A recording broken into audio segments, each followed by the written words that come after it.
Ah, my friend. Our theory of glandular stimulation through electrical impulses was correct. A few days ago, you were as small as your companion. And now look at you.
Hello.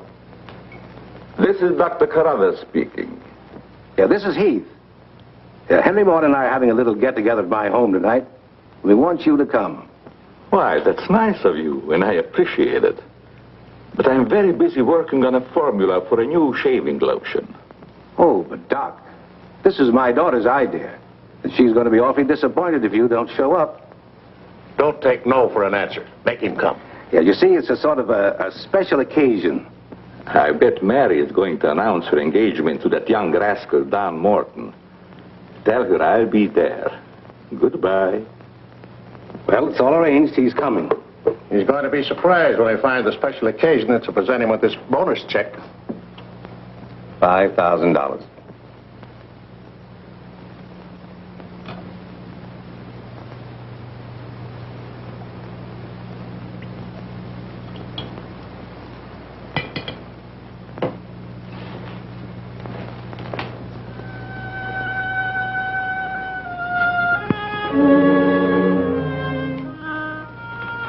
Good.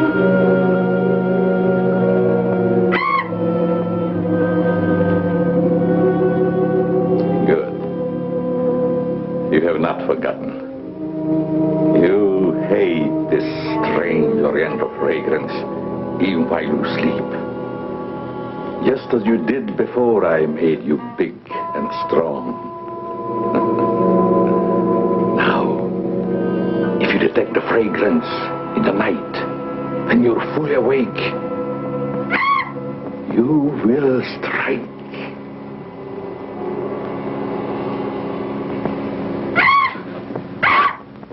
Yes, you will strike to kill. Well, Doc's late. Wonder if he's been called out on a case. Perhaps I'd better phone him.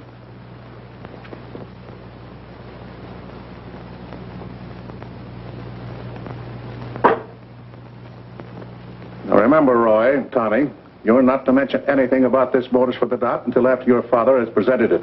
Have you warned those two lovebirds over there? Perhaps I'd better. I want to caution both of you. Not to say a word about the check. Until you're ready to spring it on him. Your father will make the presentation, Mary. Why don't you unveil it like a statue? Then we could all be in on it. You know, I think it'd be a better idea to put it in a bottle and launch him with it. You must have gotten that idea out of a bottle.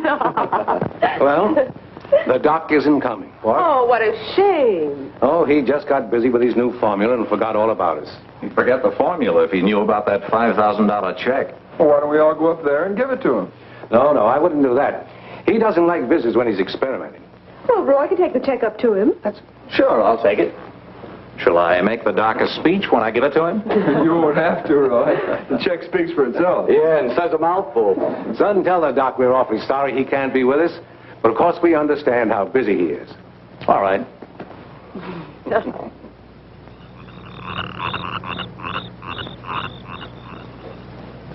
Just a minute, Roy, and I'll be with you.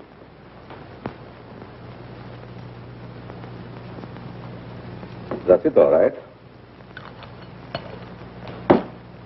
Now, what can I do for you? We were all sorry you couldn't be there tonight. Yes, but you see, I'm busy. Something important, very important. Yes, of course. Mr. Morton and Dad had planned a little surprise for you. A surprise? It's in here. Well, let's see what it is. $5,000. What's this for? Just a little token of the firm's appreciation. Oh, I see. A bonus. Well, it's awfully nice of you, Father and Mr. Morton. I will thank them personally tomorrow. I'll tell them, Doctor. Well, aren't you curious about my new formula? Yes, of course, only I didn't want to be inquisitive. What is it? A new shaving lotion. Smell it. Pretty strong, isn't it? No. The scent evaporates a short time after you used it. Try a few drops. Now rub it on the tender part of your neck. Here.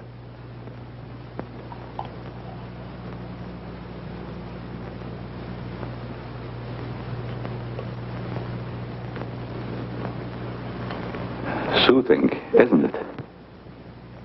Yes. When will it be ready for the market? Oh, it's still in the experimental stage. I want to try it out on several people first and see if it works. Well, if you'd like to send me a bottle, I'll be glad to try it for you. Thanks. Good night, Doctor. Goodbye, Roy.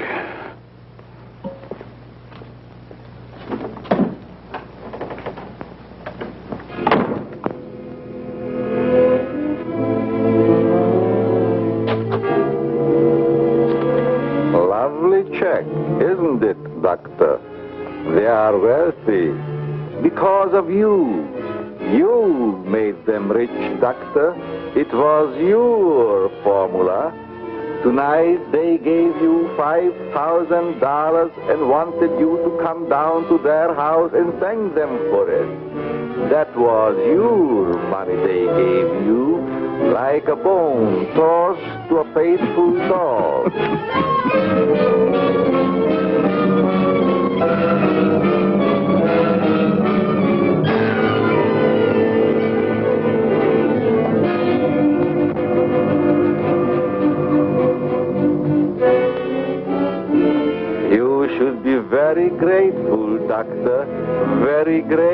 people. They are rich and happy, thanks to you. And what have you got, Doctor?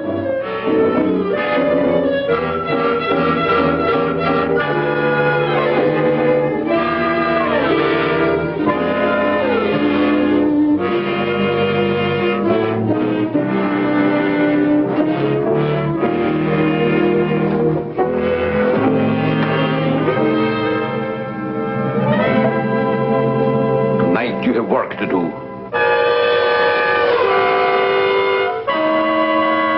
It's time you were on your way.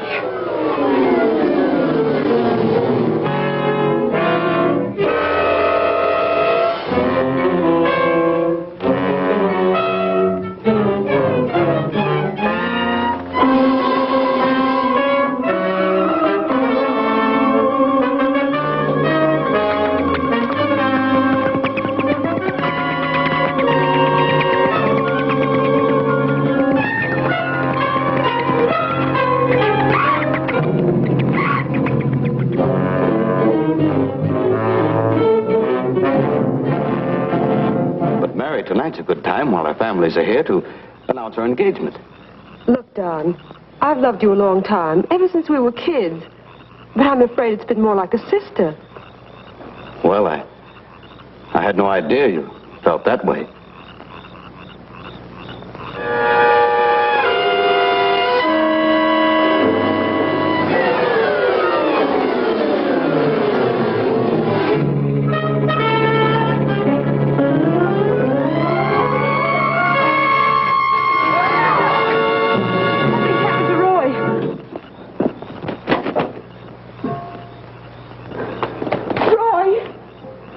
I better call Dr. Carruthers. Oh, please, hurry.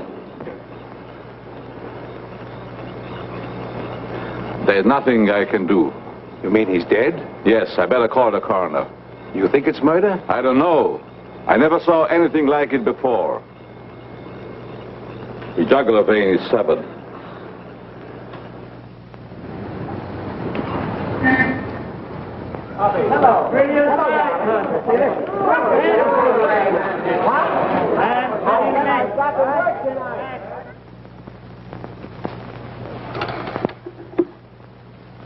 Send Johnny Layton in here.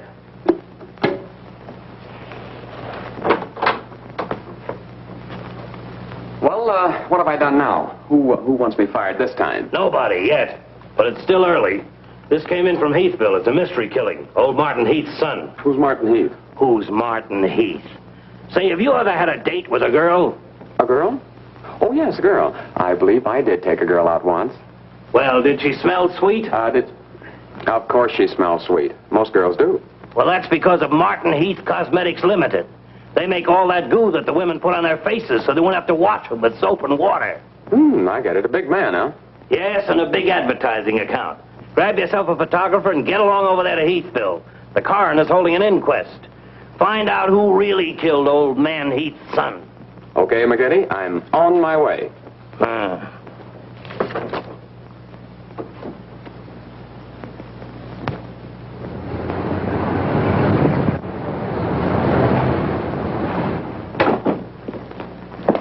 Chief Wilkins? Yeah? I'm Johnny Layton of the Chicago Register. Glad to see you. And this is my cameraman, One Shot McGuire. Hi, Chief. Howdy. Say, we're down here to cover that Heath murder, but we didn't get much information at the coroner's inquest. I thought maybe you might be able to help us. Well, I'm always glad to cooperate with the newspapers, providing they cooperate with me. That's the policy of our paper. Well, to tell you the truth, I haven't got very far with the thing myself. Oh, here's something that might interest you. It's a picture of the victim's wound. You'll be able to see it better with this glass. Are these scratches on the neck and shoulders? Yes, but we can't determine the source. They're too deep for fingernails, too shallow to have been made by a knife. They're more like claws. That sort of bears out Dr. Carruthers' theory at the inquest of a wild animal. Have there been any circuses around here lately? No. Heard of any animal escaping from a zoo? No. Couldn't have been one of those African leopard men. They use steel claws. This isn't Africa. Okay, Chief, I was just trying to help.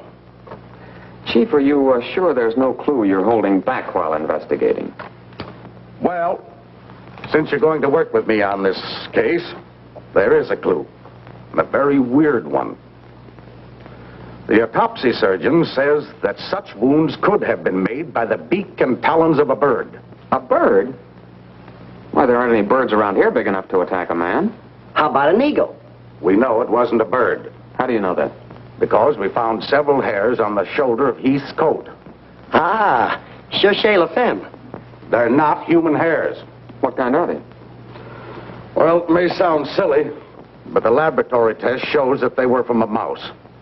Well, who ever heard of a mouse big enough to kill a man? Say, a bat has hair like a mouse.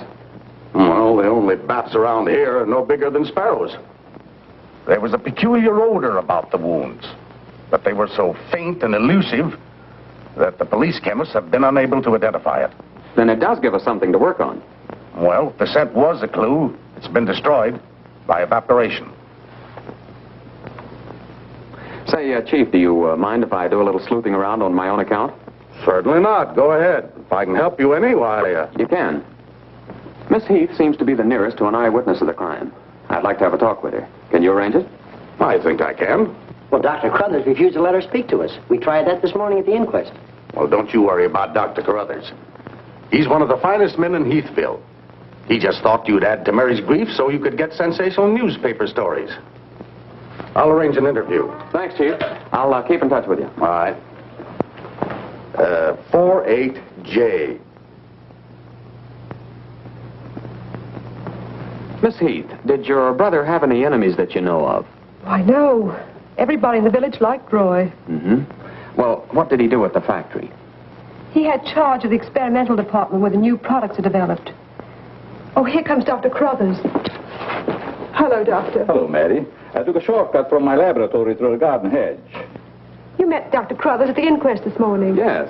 Mr. Layton, I hope you'll forgive me if I seemed a little abrupt. But I'm fond of Mary. And considering the ordeal she already went through, I wanted to protect her from dwelling too much on a tragedy. Of course. You were quite right. We're working on the case with the police now. Yes, I understand. Chief Wilkins phoned me. And if I can be of any assistance, just call on me. Thanks.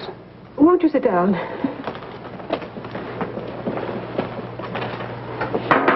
Shall I serve, mademoiselle? No, Maxine, I'll do it. You may go now. Oui, mademoiselle. Do you take sugar, Mr. McGuire? Huh? Oh, no, ma'am, never. In fact, I don't even take tea. If you'll just deal me out, I'll take a look around. I may dig up a clue.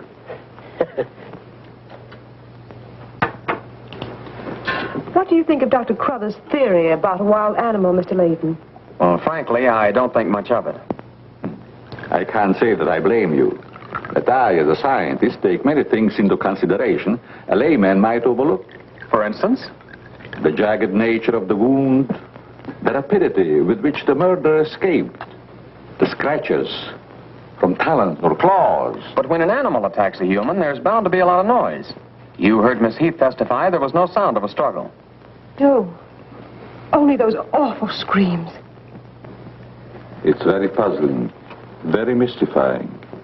Doctor, when you last saw Roy, did he seem worried or nervous or moody? No, not at all. On the contrary, he was in the best of spirits. Mm-hmm. Well, I've got to get back to the village now and follow my story. You'll excuse me?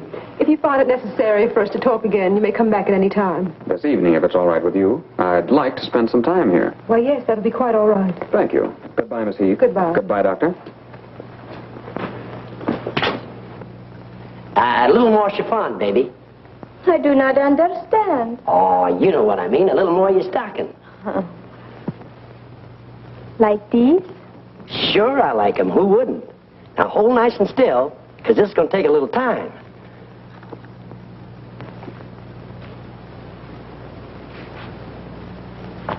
Well, if you're going to shoot, shoot. Right away, Johnny. I was just trying to get the focus. Mm-hmm.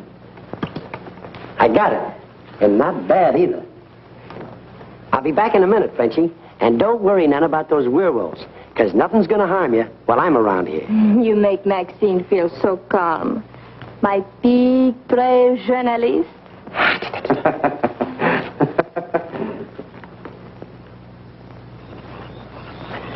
This is my idea of nothing at all. Sitting here waiting for an animal to give us an argument. Look at that moon. And I had a date with Frenchie. Oh, stop crabbing. We're supposed to solve a murder. You, Big, brave journalist. This is the first time I've ever been invited anywhere and asked not to shave until after I get there. I wanted to observe your exact reaction when you tried the lotion. Oh, now I understand. I want this lotion to be perfect before turning it over to you to be marketed. Here. It's a little strong. That'll make the customers think they're getting their money's worth. Oh, that feels great. Very soothing. I don't think you ever use anything else. Well, we wouldn't want to market anything we wouldn't use ourselves. That almost smells good enough to be used as a cologne. Oh, what's the matter, Doc? Can't you stand your own lotion? I have a violent dislike for perfumes. Oh, I'm sorry. All right, Tommy. Good night, Doc. Goodbye, Tommy.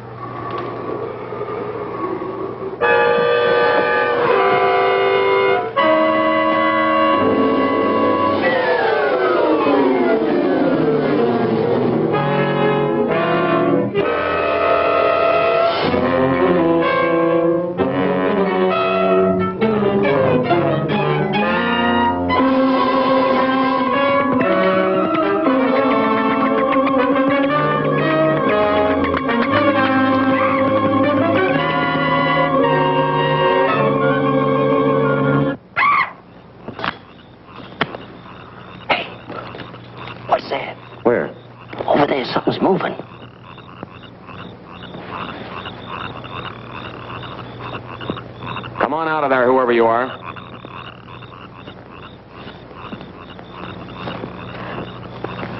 What are you doing out here, Miss Heath?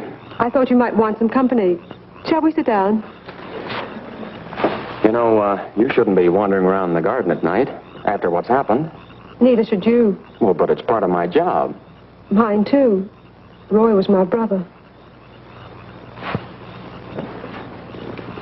Be careful, I think it's Tommy. Hello, Tommy. Hello, everybody. Hello, Tommy. Darling. What's up, sis? Mr. Layton wanted to stay in the garden for a while, so I joined him.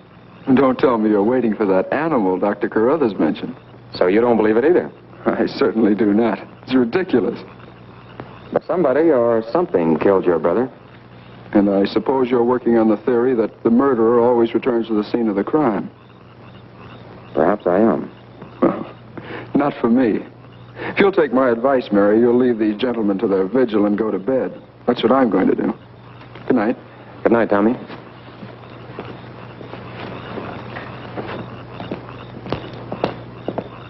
I don't think your brother likes my being here. Oh, you mustn't mind Tommy. We're all terribly upset. I know.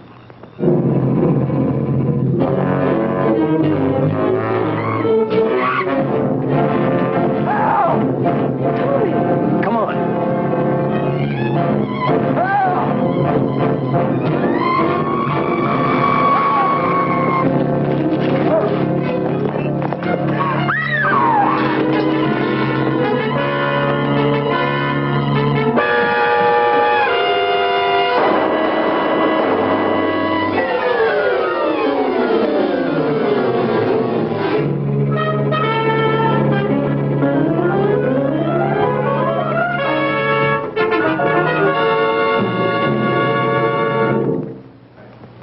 I'm telling you, McGetty, it was a bat. I saw it kill Tommy Heath. Listen, Johnny, I want you and One Shot to come on home or I'll fire both of you. I'm not coming home, and neither is One Shot. I'm keeping him here to get a picture of the devil bat. Say, that'll look great in the headlines. Devil bat strikes again.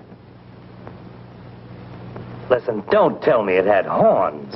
Maybe I better send a wagon with the steel bars and the strong boys with the straitjackets. Look, Joe, have I ever lied to you? Plenty of times. Well, I'm not lying this time. If it ever got out that I cooked up a fake story about a devil bat, I wouldn't be able to get a job on a country weekly. Print the story, Joe. So help me, it's on the level. All right, I'll print it. But I won't believe it. Not till One Shot gets me a picture of that devil bat in action. Don't worry, he'll get it. Goodbye. You, my friend, are going to get a shot of the devil bat in action. Who, me? How? Have you noticed there's a taxidermy shop in the village? Well, you wouldn't suggest that I go out and stuff a bird, would you? One Shot. To think that you'd even hint that I would suggest you have the village taxidermist build you a nice big bat for pictorial purposes. Besides, a bat isn't a bird, it's a mammal.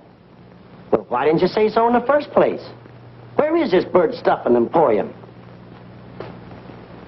Oh, down on Cottage Grove Avenue.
Now, here's the idea, Frenchie.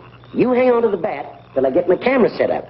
And when I raise my hand, you give the bat a good shove, and it'll swing out just like it's flying. Then I can get a swell picture from my boss. Get it? Oui. I am wise, no? No. But hang on to the bat until I raise my hand, huh?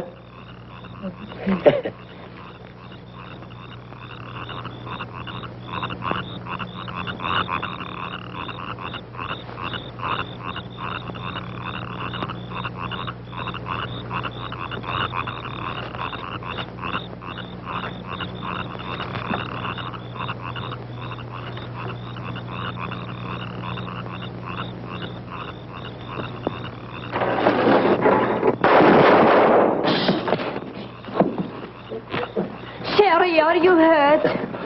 Say, what's the idea of breaking up my devil bat? I'm going to make you pay for that. And I'm going to take you to jail until you explain this. Come on. You can't do this to me. I'm doing it. I was just conducting a little experiment, trying to find out how the devil bat does his killing. I'm sure McGuire didn't intend doing anything wrong. He's just a little overzealous about his work. Now, with the town in an uproar, and everybody terror-stricken, wondering whether he's going to be the next victim, I don't want any more trouble stirred up, even with an artificial bat. You'd better get back to the hotel. I want to talk to the chief alone. Is it all right, Chief? Yeah, but be careful in the future. Ever smelled anything like this before?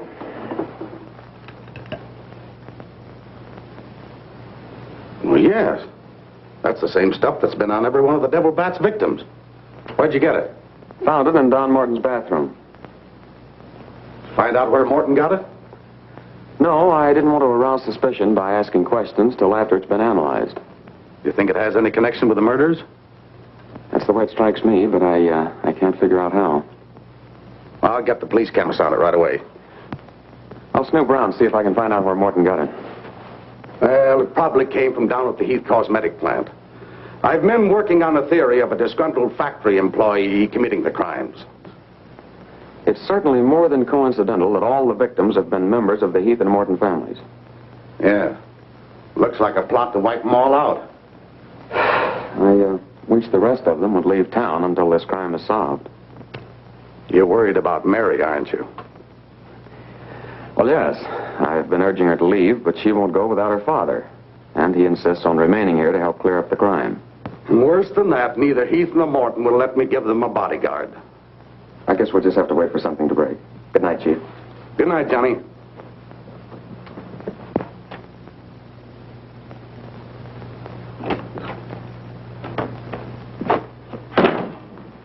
Boy, have I got a picture that'll knock McGinty dead. Meet the double bat. Well, how about that wire? Looks as if the bat's on a flying trapeze. Oh, but I'm not through working on it yet. See, I can touch this picture up so the bat will look like he's got nothing around him but nothing. Okay, Rembrandt. You win.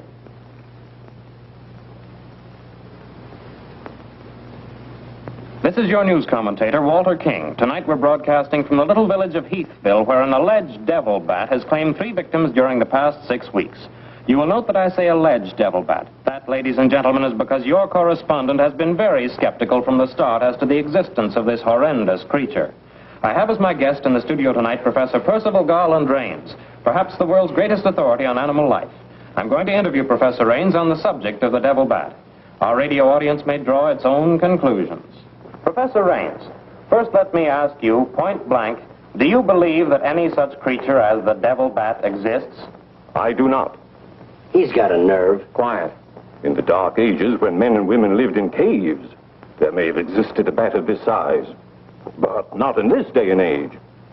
How do you account for the fact that Mary Heath, whose 2 brothers were victims of the devil bat, and a newspaper reporter, John Layton, claimed to have seen this amazing creature? Sometimes under stress of excitement, our minds play tricks on us. Hey, he's insinuating you saw the little bat that wasn't there. Pipe down. But how about the picture of the devil bat published by Mr. Layton's paper? I examined that picture under a powerful magnifying glass. I denounce it as a fraud.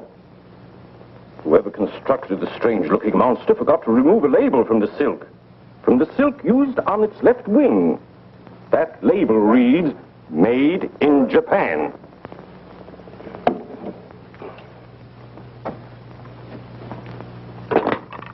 Put through a hurry call to Heathville. I want to talk to Johnny Layton. He's at the Heathville Hotel. One guess who that is. Yeah, McGinty.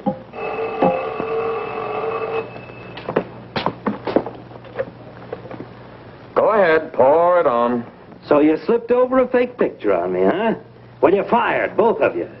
And I'll see to it that you never work on another newspaper as long as I live. Made in Japan. You tell One-Shot McGuire he ought to be snapping photos in a booby hatch. Both of you, come on in and get your final checks. Oh, no. We're not coming in to get anything. All right, so we're fired. But we're staying here just the same. I saw that bat. We're going to stay here till we catch that bat, and when we do, I'm going to bring it in and stuff it down your throat. Goodbye. Well, we're fired. Again. That's him calling back to apologize. Now, you give him a good scare. No use begging us to go to work for you again, McGetty. You fired us, and we're staying fired. Oh, Mary, I thought it was somebody else. Johnny, why did you make a joke of a tragic thing like this? But it wasn't intended as a joke, Mary. I was only trying to get the news. I suppose you call it getting the news when you arrange to print a picture that's a deliberate hoax that has the entire country laughing. A grand joke, Johnny, but somehow I can't appreciate it. But I can explain that picture. Don't try, Johnny.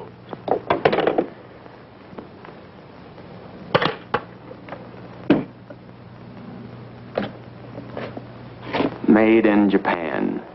I ought to skin you alive and nail your hide to a barn door.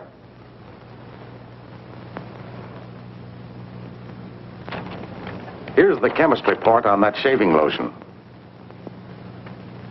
I see he couldn't break down one of the ingredients. Yes, he said it must be some element with which he's not familiar.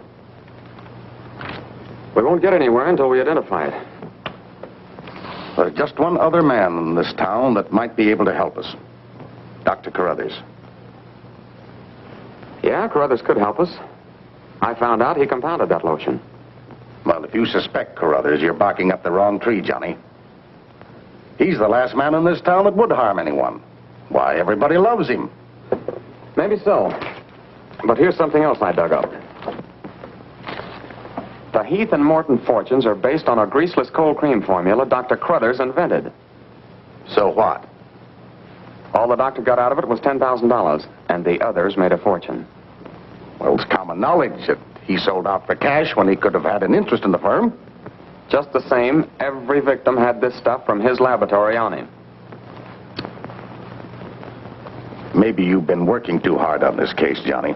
Well, I'd just like to get his reaction on the stuff. If he denies knowing anything about it, we'll know there's a tie-up somewhere. I think you're balmy. But just to show you that I'm following up every clue, we'll talk to him. We'll, put this in another bottle, and without telling him we know he compounded it, ask him to analyze it. Doc, I hope we're not upsetting your work barging in on you this way. No, not at all. I am anxious to help solve these crimes. All the victims were very dear friends of mine. Here's a sample of the stuff young Morton and the two Heath boys had on them when they were attacked by the devil bat. Of course, it doesn't make sense to me that a bird would choose only people using that particular stuff. A bat is not a bird. It's a mammal. Well, anyway, our police chemist couldn't break down one of the ingredients. We thought perhaps you could. Why, I compounded this myself. It's a new shaving lotion I'm experimenting with. The ingredient your chemist couldn't break down, I discovered years ago in Tibet. How did you happen to put it in a shaving lotion? Oh, the lamas use it in some of their religious rites as a perfume. The scent is very pleasant and can't be imitated by competitors. But what were Don Morton and the two Heath boys doing with the stuff? Oh, it is the policy of our firm to try out any new product before marketing it. Well, that knocks our theory into a cocked hat. Yeah. We were hoping the unknown ingredient might turn out to be some sort of a clue. This isn't the kind of bottle I give it out in, but I presume your chemist changed it when making the analysis. Yeah. Is there anything else I can do to help? Tell me, did you hear Professor Raines on the radio last night? Yes. It was very interesting and very asinine.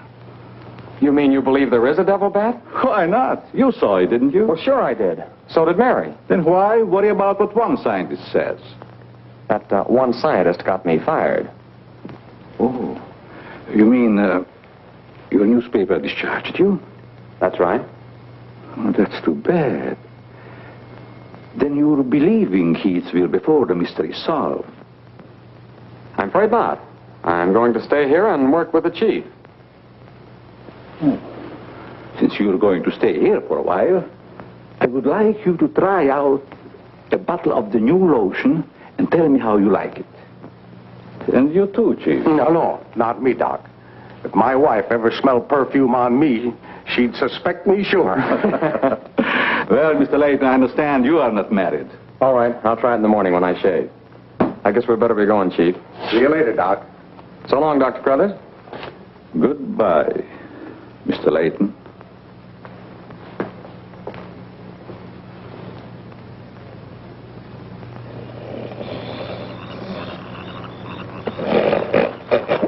What's the matter? What's the matter? Does that smelly shaving lotion put you to sleep? Well, why'd you tell the doc you're going to use it if you think it's smelly? Oh, I don't know. I guess I was a little ashamed of ever suspecting the old doc. Well, I like it, and I'm going to tell him so. What time is it? After midnight. Midnight? Oh, they ain't no use of waiting around here any longer. This must be the bat's night off.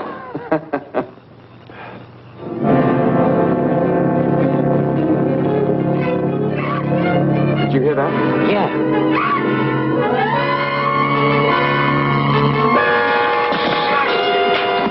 Get that camera ready.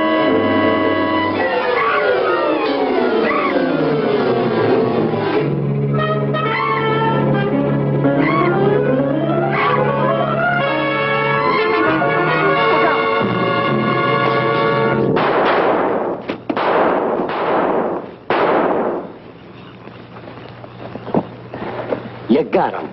Listen, Johnny, I'm going to cook that bird personally for McGinney, and I'll even stuff it myself.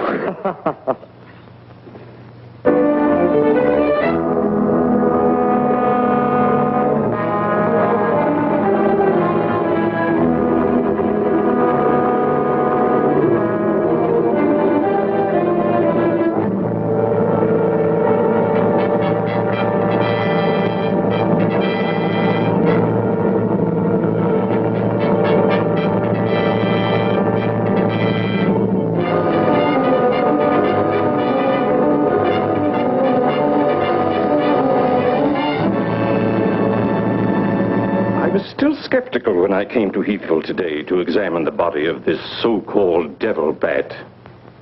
But after seeing it personally and making exhaustive research, I've arrived at the conclusion that the creature is the lone survivor of a type of giant bat which existed in great numbers during the early part of the Neolithic age.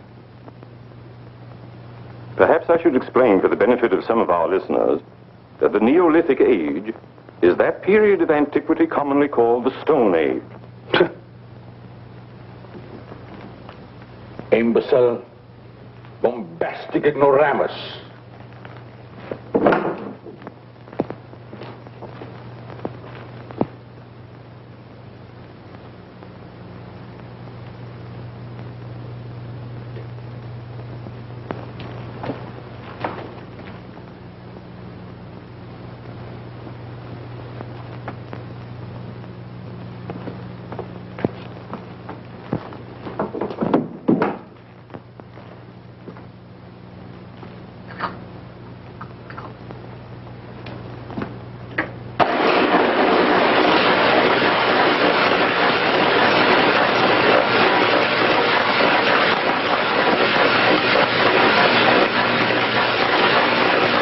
Sorry, McGinty, but One Shot and I are not interested. At your prices. Of course, if there was a raise of, say, $30 plus a fat bonus, we might consider it. You're hold-up men, both of you. I refuse to be robbed. Have it your way, McGinty, have it your way. But we have the bat's corpus delicti and the exclusive picture. Of course, I've got an eyewitness story that 2 syndicates are bidding for. And don't forget, you gotta pay us for the time we were fired. That's better. Now you're talking, boss. Okay, we're working for you again. We'll gather up the loose ends and see you in a couple of days. Goodbye. Come in. Hello, Johnny. Well, Mary. Johnny, I came to tell you that I'm sorry I said what I did the last time we talked. Do you suppose... well, I don't know how to say it, but... I do. Miss Heath, do you suppose that little French girl would apologize to me if I looked her up? Well, I'm positive she would.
Splendid. You will be even greater than your unfortunate predecessor.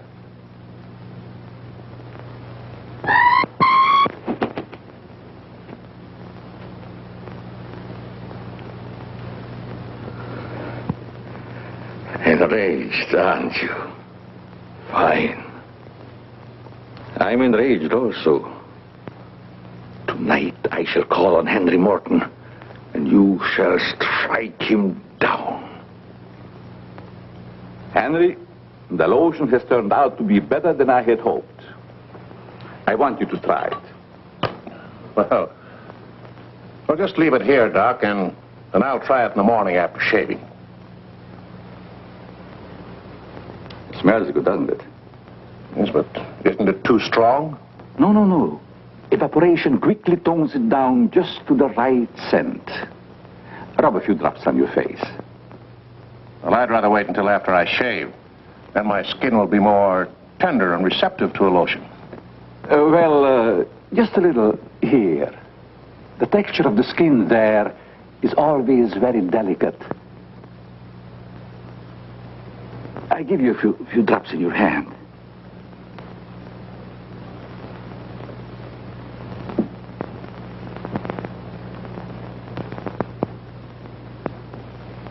I hope you're right about that scent evaporating quickly.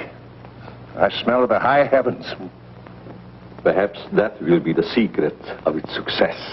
Well, you can never tell what's going to happen in this business. You can believe me, Henry. You don't have to worry. Yes, I can believe that, Doc. All of your formulas have been highly successful. Oh, I've been going over the report of the company's annual earnings. A net profit of over $1 million. Not bad, eh? When you remember what we built on. A mere $10,000 for your formula. You shouldn't have demanded all cash, Doc. You should have ridden along with us. Then you'd be rich, too. But then you've had a lot of fun in your laboratory with your experiments, dreaming up something new. You're a dreamer, Doc. Too much money is bad for dreamers. So you try to pay me in flattery, telling me that I'm a dreamer. Well, I do dream. Dreams that you could never guess. Your nerves are frayed, Doc. Now calm down. Get a grip on yourself. You've been working too hard on your formula. Formula. That's but child's play for a great scientist. Your brain is too feeble to conceive what I have accomplished in the realm of science. Doc, you've made some great scientific discovery. What is it? When you'll find out, Henry, it'll be too late for you. Oh, come, Doc. You can't pretend to control a man's destiny. I've already proved it 3 times.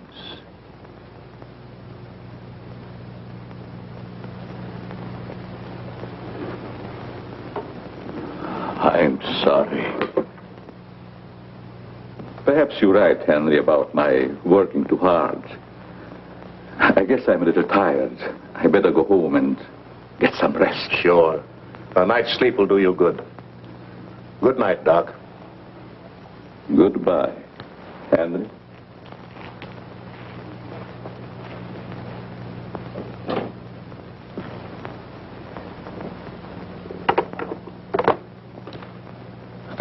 J. Hello? Oh, that's you, Martin? Yes, Henry. I want you to call Chief of Police Wilkins to come to your house immediately. It's very important. Chief's here now. Well, don't let him leave until I get there. What on earth's happened? I think I've got a clue to all those murders. It may peter out, but if half what I suspect is true, it's the most diabolical plot that a madman ever concocted. What is it? Talk about the absent-minded professor. I forgot my hat. Henry, what is it? I'll tell you all about it when I get there. I hope I didn't intrude on a private conversation. No, nothing important.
I hope Henry was right about having a clue.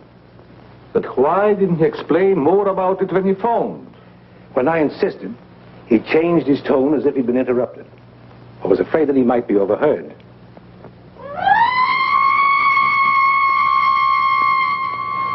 What is that squeaky sound? Oh, just some night noise. Help!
I feel much better, Mr. Heath, since you asked us to stay in your home until this new devil bat has been killed. I've been worried about Mary. What reason have you to believe that Mary is in danger? Only this. I'm convinced that someone is using the bat to wipe out the entire Heath and Morton families. As a scientist, I assure you, the thought of a human controlling a bat is fantastic. Just the same, no villager's been killed or even attacked. You're forgetting, aren't you, that Mr. McGuire was attacked. He's not a member of either family. Why, I'm practically a member of this family already. I'm going to marry Miss Heath's maid. Oh, really? Well, boys, I'll have Maxine show you to your rooms. I must be running along home. It's past my bedtime. Good night, gentlemen. Good night, Good night, Martin. Good night, Doc. Good night, Doctor. Goodbye, Mary. Come along.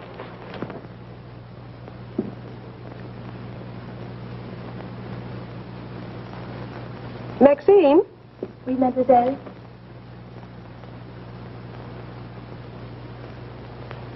Did you fill my perfume bottles with something new? Oh, no, mademoiselle. I never touch your perfume. It's funny. I don't recognize it. Perhaps Dad filled them as a surprise. He always does that with every new perfume the plant puts out. Is there anything else? No, Maxine, that's all. Good night. Good night, mademoiselle.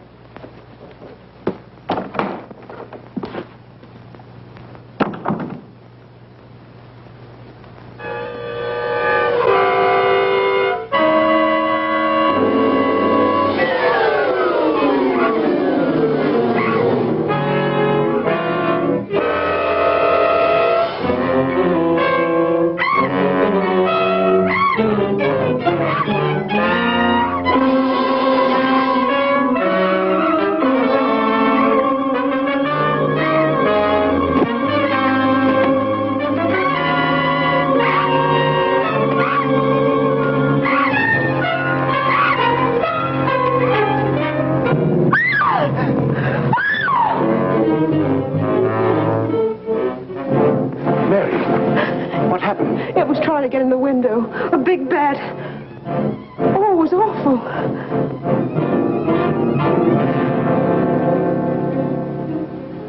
Mary, I want you to tell me everything you did just before that bat tried to get in. Well, first I took a bath. Then I brushed my hair, and Maxine came in and turned the covers down. And then fastened the screen, which somehow had come unhooked. Yeah? Go ahead, what else? Well, then we talked about some new perfume that someone had put in my dressing table bottles. Dad, did you put any new perfume in my bottles? No, I didn't. Is that the stuff? Yes. Johnny, this smells like... Hey, quiet. I've got a hunch that I want to follow up, and I'll need everybody's cooperation. We'll do everything we can. Of course. What's Carruthers' number? 48J. Operator, give me 48J, please. Hello, Dr. Carruthers. This is Johnny Layton. That's right. Something terrible has happened to Mary. Can you hurry over? I'll be right there. Good. Oh, Johnny, I'm all right. I don't need a doctor. That's where the cooperation part comes in, Mary. You'll have to pretend to be a nervous wreck. Mr. Heath, you and One Shot must help her trick Dr. Carruthers into staying here as long as you can. Where are you going, Johnny? To, do a little private bat hunting.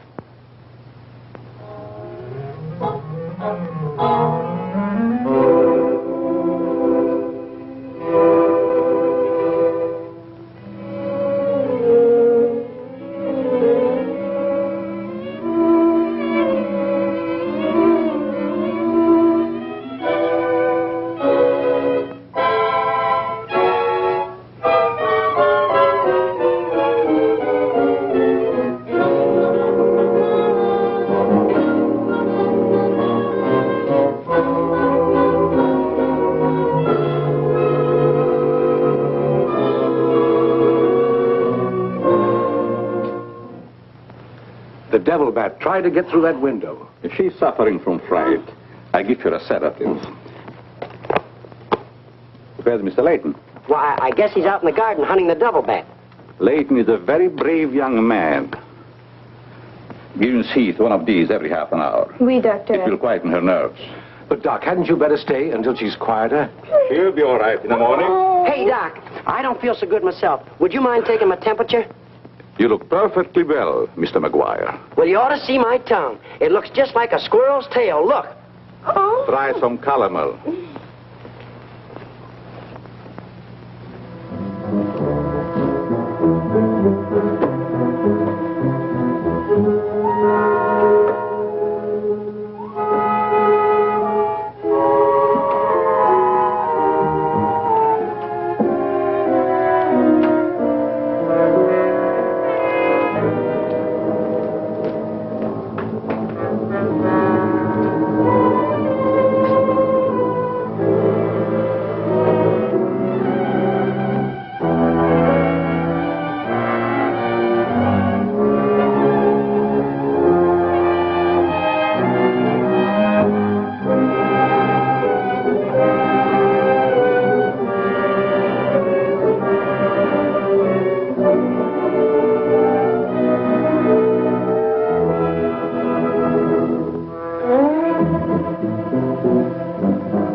Visitors tonight.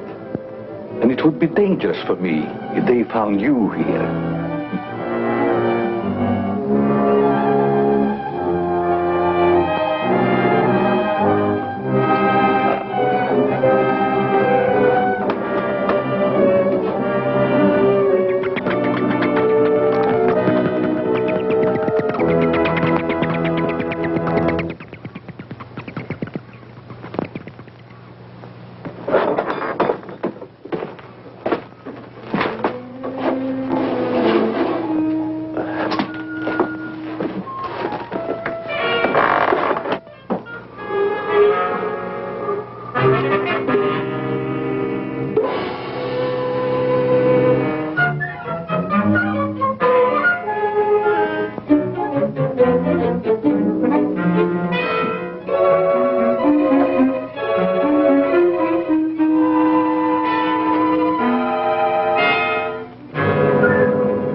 Hi, Doc.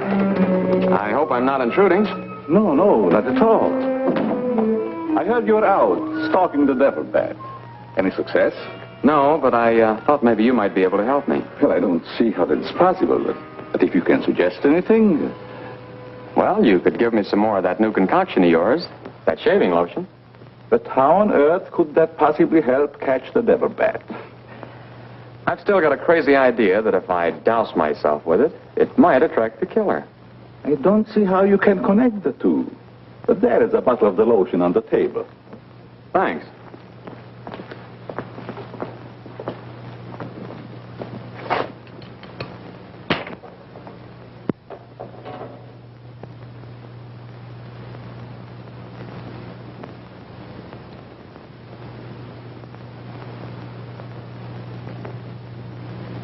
You see, Doc, I figured out something.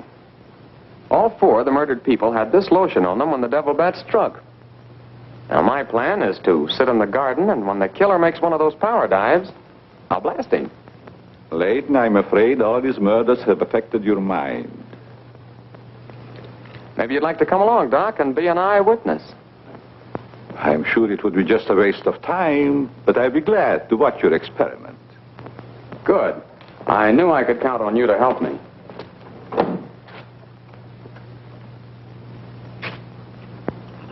I tell you, Layton, expecting a bat to be attracted by the scent of a lotion is all foolishness.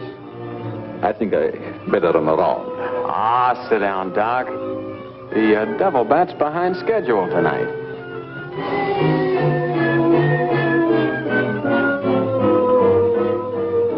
You aren't very chummy tonight.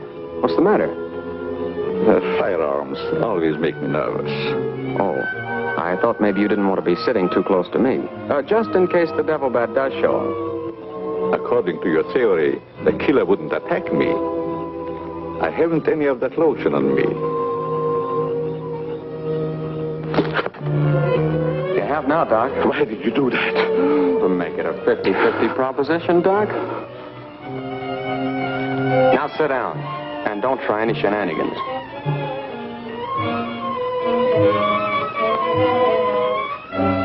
Not so funny when it's your own jugular vein that's in danger. Is it, Doc? I don't know what you're talking about. Maybe you made a mistake when you let that devil bat of yours out of the attic tonight. Don't worry about the bat killing you. I'm saving you for the hangman. Tell me, Doc, how did you develop a monster bat like that? You wouldn't understand the scientific theory.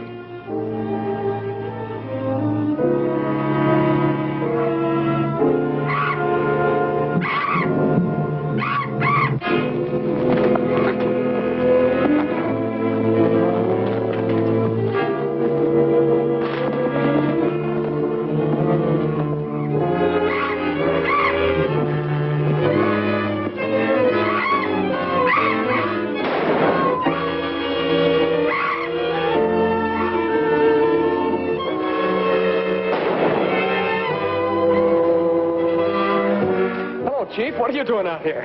Young fellow, don't think that you're the only man working on this case. And it was lucky I was here, too. Thanks. Did you kill the devil bat? No, he got away. Well, here's one bird that didn't get away, and he's the murderer we've both been looking for. Quick, shoot it!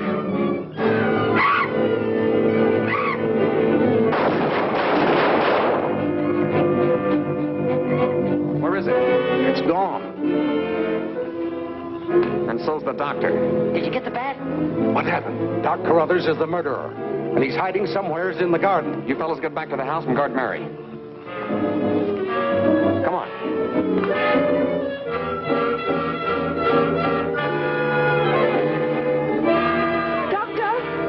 Dr. Carruthers! Doctor! Has anything happened to Johnny? Is he hurt? They took him up to my place. You better come along with me.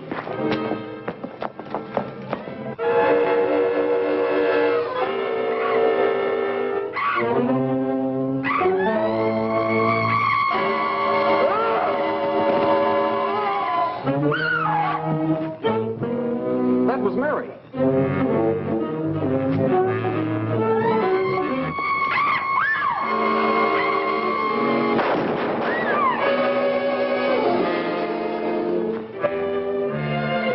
Are you all right, Mary? Go help Dr. Carruthers. He's over there. That devil bat belonged to the doctor, Mary. He created it to commit those murders. Well, it's too late to help the doc.